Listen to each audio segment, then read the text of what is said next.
Okay po, good morning po sa iyong lahat. Ang gagawin po natin ng araw na to ay gagawa po tayo ng marble na lapida. Ito. Tuturo ko po sa inyo kung paano gumawa ng marble na lapida po. Ito. 1620 po ang size nito. 1620. Okay? Tuturo ko po sa inyo kung paano gagawin ng marble na lapida. Step by step po. Okay po, ang unang gagawin po natin mga ka-idol, ito po, masking tape. Masking tape kahit anong brand po, basta masking tape. At saka cutter blade. Okay?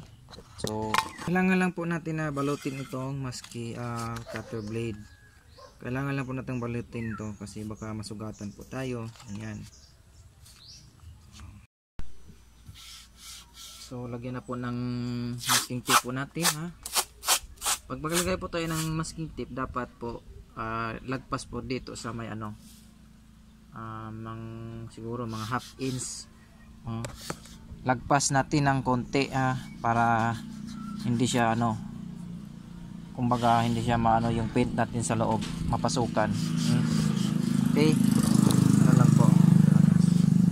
Okay po mga ka-idol ko. Tapos na po natin nilagyan po nung masking tape. Nabalot na po natin lahat So, ang susunod po natin gawin ay lalagyan ng disenyo dito sa gilid. Yung border po niya dito. So, mag-cut muna tayo ng border para ilagay dito po. Okay? Ito. Ito po yung border. Cutting muna natin yan. Cutting. Okay?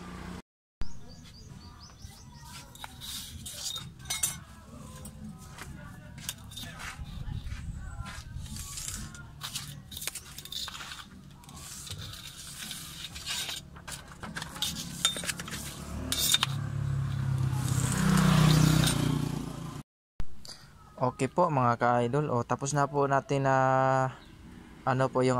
yung layout natin pangalan at saka yung mga message niya po, design nyo. Lahat na po nandito na po. Na dikit na po natin sa baba. Sa itaas po Dito sa harapan ng marble.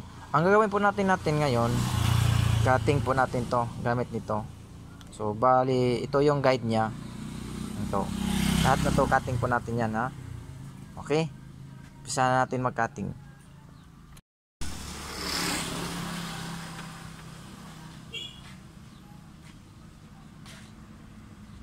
Dito muna tayo sa baba mag-umpisa mga kaludi. Ito.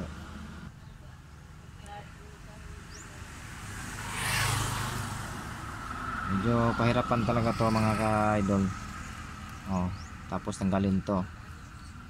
Yan.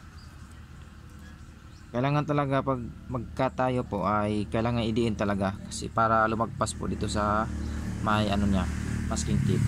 Okay? So, ilisan na natin.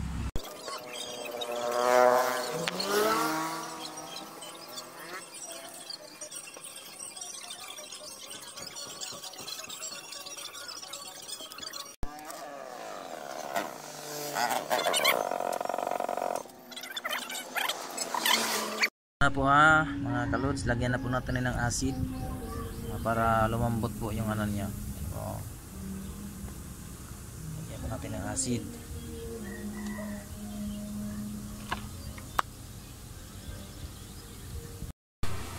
Yan na po, after 3 minutes po. Hintayin po natin 3 minutes para mas pa siya. Bago banlawan, 3 minutes po mga kalods. Bago po natin banlawan ito.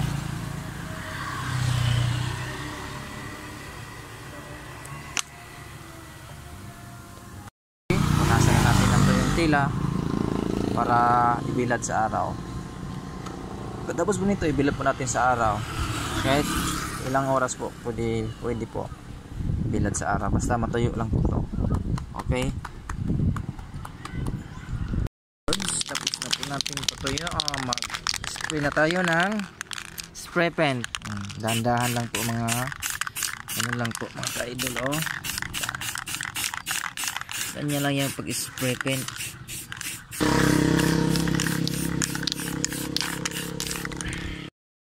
Tapos na po natin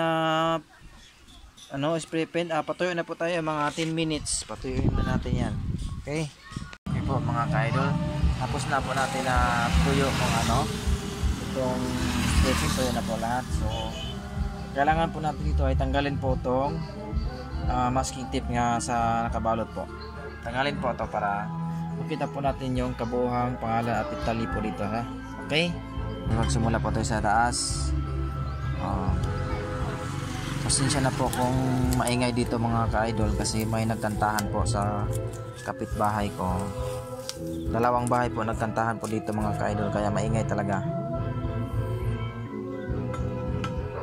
Ito.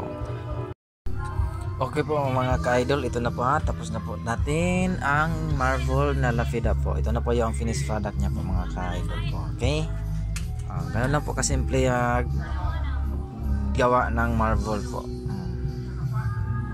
Okay, kita nyo po mga ka-idol. Yan na po ang ating finished product po mga ka-idol. Thank you for watching mga ka-idol. Sa susunod na naman nating video, at don't forget to subscribe my video and share. Okay, thank you. Maraming salamat po mga ka-idol. Thank you.